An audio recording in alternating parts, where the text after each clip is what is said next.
जय हिंद एवरीवन, स्वागत है आपका वी नेशन ट्रिपल वन के एक नए एपिसोड में, जहां आपके लिए लेकर आते हैं इंडियन डिफेंस के प्रमुख अपडेट्स को। सबसे पहले तो चैनल को सब्सक्राइब करना मत भूलिएगा। आज के अपनी अपडेट की हम शुरुआत करने वाले हैं अमेरिकी F-35 lightning II fighter jets को लेकर आई एक बड़ी अपडेट से। जैसा कि कयास लगाया जा रहा था कि अमेरिका की तरफ से भारत को औपचारिक रूप से जो F-35 लाइटनिंग जेट्स हैं ये ऑफर किए जाएंगे, तो अब चीज़ें वैसी ही होती नजर आ रही हैं। मीडिया रिपोर्ट्स की बात माने तो अमेरिका जून में एक बड़ा कदम उठाने वाला है, और यह कदम है भारत को directly F-35 lightning II offer करने का। अमेरिकी जो सोर्सेज हैं उन्होंने इंडियन मीडिया हाउसेस से बात करते हुए बताया कि अमेरिका F-35 जो ए वेरिएंट है इसे भारत को ऑफर करने वाला है, और इसके लिए भारत को जो आधिकारिक प्रस्ताव है जून 2025 में सौंपा जाएगा। यहाँ पर अमेरिका भारत के ऊपर ये दबाव बना रहा है कि भारत F-35 जेट्स को अमेरिका से खरीदे, और बाकायदा इसके लिए जो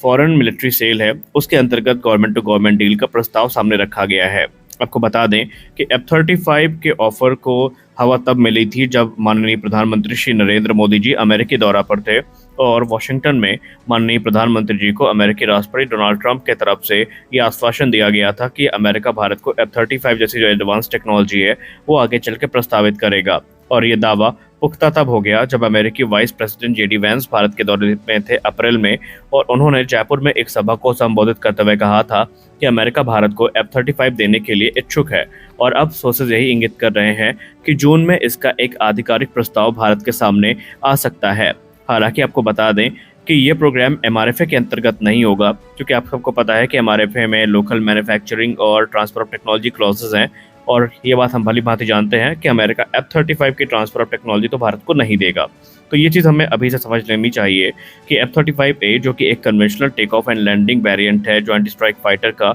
ये एक उन्नत फिफ्थ जनरेशन एयरक्राफ्ट है जो कि अपनी air superiority, ground attack capability, intelligence, surveillance और रिकॉनेसेंस मिशन यानी ISR मिशन को एग्जीक्यूट करने के लिए जाना जाता है। इसको बनाने में एडवांस रेडार एब्जॉर्बिंग मटेरियल्स का यूज़ किया गया है जो कि इसे लो रेडार क्रॉस सेक्शन प्रदान करते हैं। इसके अलावा इसमें हमें AN/APG-81 जैसा एडवांस एसा रेडार देखने को मिल जाता है, EOTS देखने को मिल जाते हैं, एक पावरफुल इंजन देखने को मिल जाता है।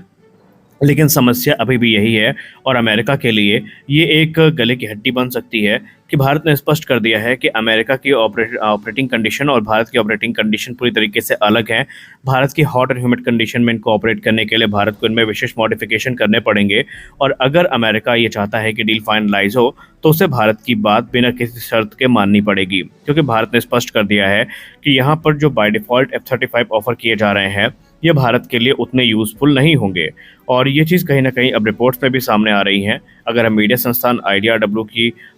की रिपोर्ट की बात माने तो उन्होंने कह दिया है कंफर्म तौर पर कि जो F-35 ऑफर किए जा रहे हैं ये एडेड टाइप कॉन्फ़िगरेशन में देखने को मिलेंगे। आदर जो कि इजरायली कॉन्फ़िगरेशन है बेसिकली, जहाँ पर अमेरिका ने इसराइल को कुछ यहाँ पर कह सकते हैं स्वतंत्रता दी है इस एयरक्राफ्ट को मॉडिफाई करने की। तो ये चीज़ें भारत को भी हो सकती हैं अलाउ, जहाँ पर भारत इन्हें BNet सॉफ्टवेयर डिफाइंड रेडियो और जो indigenous identification front end force system है उनसे इंटीग्रेट कर सकता है, और दूसरे जो परिवर्तन है उनके लिए भी अमेरिकी मंजूरी मिल सकती है। लेकिन अभी भी चीज़ें वहीं पे फंसी हुई हैं कि भारत ने कह दिया स्पष्ट तौर पर कि भारत को जो इंडिया स्पेसिफिक इन्हांसमेंट्स हैं वो चाहिए, इंडियन वेपन सिस्टम चाहिए, और भी दूसरी चीज़ें हैं जिनके लिए अमेरिका को हामी भरनी पड़ेगी। लेकिन अगर हम सैन्य विशेषज्ञों की बात माने तो भारतीय वायुसेना के पूर्व एयर मार्शल आज भी यही कहते नजर आते हैं कि अगर कभी भविष्य में कोई स्थिति ऐसी बनती है कि भारत को तत्काल तौर पर F-35 जैसे जेट्स को खरीदना पड़ गया, या उन्होंने स्पष्ट तौर पर नहीं कहा लेकिन उन्होंने ये कहा कि अगर भारत को जो फिफ्थ जनरेशन फाइटर्स हैं वो कभी लेने पड़ते हैं तो फिर भारत को Su-57 की तरफ जाना चाहिए, क्योंकि यहाँ पर हमें स्वतंत्रता ज़्यादा मिलेगी, यहाँ पर हमें वेपन इंटीग्रेशन की मंजूरी मिल जाएगी। लेकिन पहली बात उन्होंने कहा कि हम यही मनाते हैं या हम यही उम्मीद करते हैं कि कभी वो नौबत ही ना आए कि हमें जो फॉरेन FGFA हैं उनके तरफ जाना पड़े, और हमें युद्ध स्तर पर जो अपना AMCA प्रोग्राम है इसे ही आगे बढ़ाना चाहिए। लेकिन कभी ऐसे सिनेरियो क्रिएट होते हैं तो वहाँ पर फिर भारत के लिए Su-57 एक अच्छा ऑप्शन होगा। यहाँ पर उन्होंने बिल्कुल भी ये नहीं कहा कि F-35 कैपेबिलिटी में कम है, क्योंकि आप सब जानते हैं और हम भी जानते हैं कि F-35 दुनिया के सबसे एडवांस फिफ्थ जनरेशन फाइटर्स में से एक है। लेकिन इसकी कॉस्ट, इससे जुड़े जो रिस्ट्रिक्शन है ये भारत के आड़े आ सकते हैं, क्योंकि अगर हम कॉस्ट की भी बात करें तो एक रिपोर्ट ये दावा करती है कि भारत को यहाँ पर बहुत सारे जो पैसे हैं वो खर्च करने पड़ेंगे F-35 के साथ में। क्योंकि रिपोर्ट दावा करती है कि F-35A की जो फ्लाईवे कॉस्ट होगी वो तकरीबन $82 मिलियन पर यूनिट की होगी। लेकिन यहाँ पर अगर हम बात कर दें एक्सपोर्ट प्राइसेस की, तो वो तकरीबन 100 से 110 मिलियन डॉलर्स हो सकती है। इसके अलावा यहाँ पर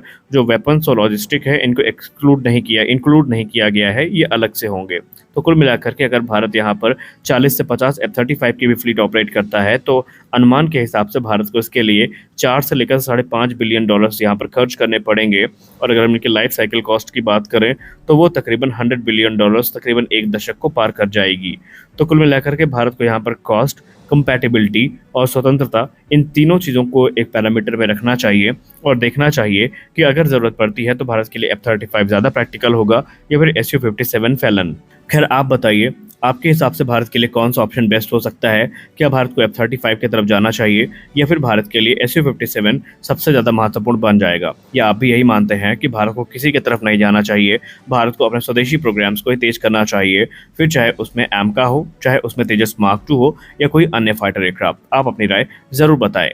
ऑपरेशन सिंदूर में हमने भारतीय सेना के एयर डिफेंस कैपेबिलिटी को काफ़ी बारीकी से देखा और हमने ये भी देखा कि कितने इफेक्टिव वे में इन्होंने पाकिस्तानी थ्रेट्स को न्यूट्रलाइज किया। लेकिन इसी क्रम में एक बड़ी रिपोर्ट सामने आ रही है जहां पर भारत की मिनिस्ट्री ऑफ डिफेंस ने और DRDO ने अब जो BMD फेज़ 2 है इसको तेज़ करने का फैसला किया है। जी हाँ, भारत के रक्षा मंत्रालय की तरफ से DRDO को जो ballistic missile defence phase 2 system है इनके डेवलपमेंट को एक्सेलरेट करने के निर्देश दिए गए हैं। और ये निर्देश ऐसे समय पर आए हैं जब ऑलरेडी भारत इस समय BMD फेज़ 1 इंटरसेप्टर्स को डिप्लॉय करने पर लगा हुआ है और भारत अपने एयर डिफेंस को और ज़्यादा रोबस्ट बना रहा है। सोर्सेस की बात माने तो पाकिस्तान ने ऑपरेशन सिंदूर के दौरान हथ्व-1 और फतेह-2 जैसे जो शॉर्ट रेंज बैलिस्टिक मिसाइल्स हैं इनको यूज़ किया था और इनको सक्सेसफुली भारत के आकाश और medium range surface to air missile system, जिसको हम MR-SAM के नाम से जानते हैं, इनके तरफ से सक्सेसफुली न्यूट्रलाइज किया गया। हालांकि अब डिफेंस एक्सपर्ट्स ये मानते हैं कि कंसर्न खत्म नहीं हुए हैं, क्योंकि अब यहाँ पर आगे चल के अगर कोई ऐसी स्थिति आती है तो पाकिस्तान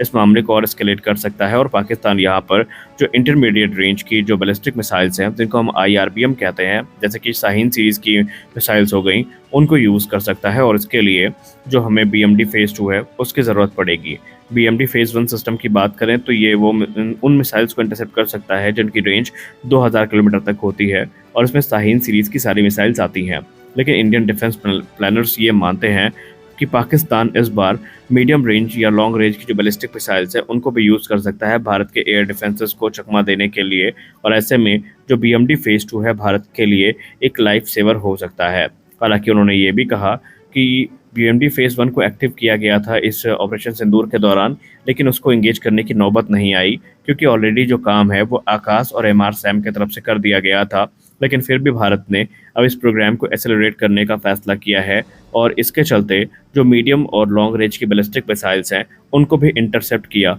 जा सकेगा। तो इस वीडियो में बस इतना ही। मिलते हैं अगले वीडियो में कुछ और अपडेट्स के साथ, तब तक के लिए जय हिंद।